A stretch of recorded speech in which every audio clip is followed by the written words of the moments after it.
ప్రియమైన దేవుని బిడ్డలారా, యేసుక్రీస్తు నామంలో మీ అందరికీ వందనాలు. ఈ రోజు నిరీక్షణలో అలసిపోయిన వారికి, వాగ్దానం నెరవేరకపోయిందని బాధపడుతున్న వారికి, దేవుడు ఇచ్చిన ఒక గొప్ప హామీని ధ్యానించబోతున్నాం. హెబ్రీయులకు 6:14 నిశ్చయముగా నేను నిన్ను ఆశీర్వదింతును. ఇది సాధారణ మాట కాదు, దేవుని ప్రమాణం. ప్రియులారా, ఈ వాక్యం దేవుడు అబ్రాహాముకు చెప్పిన మాటను హెబ్రీయుల గ్రంథం గుర్తు చేస్తుంది. అబ్రాహాము 25 సంవత్సరాలు ఎదురు చూశాడు. పిల్లలు లేని స్థితిలో కూడా నమ్మాడు. వాగ్దానాన్ని విడిచిపెట్టలేదు. అందుకే దేవుడు అన్నాడు, నిశ్చయముగా నేను నిన్ను ఆశీర్వదింతును. నిశ్చయముగా అనే మాట అర్థం, దేవుడు కావచ్చు అనలేదు, దేవుడు ప్రయత్నిస్తాను అనలేదు. నిశ్చయముగా అన్నాడు. సందేహం లేదు, మార్పు లేదు, వెనక్కి తగ్గడం లేదు.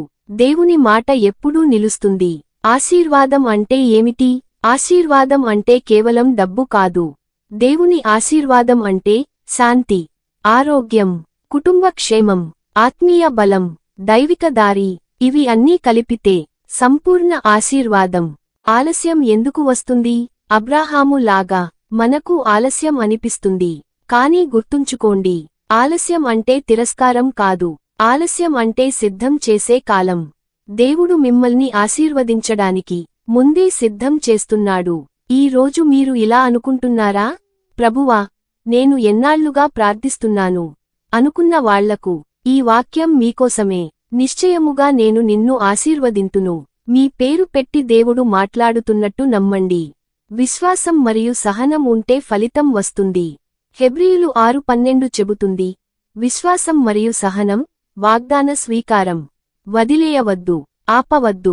మీ సమయం దగ్గరలో ఉంది. లైక్ చేయండి, కామెంట్లో ప్రార్థన అని పేటండి. మీ కొరకు ప్రార్థన చేస్తాము. ప్రార్థన. ప్రభువైన దేవా, నీ వాగ్దానాలు నిజమైనవని మేము నమ్ముతున్నాము. ఆలస్యంలో కూడా మా విశ్వాసాన్ని కాపాడుము. మా జీవితాలపై నీ ఆశీర్వాదాన్ని విడుదల చేయుము.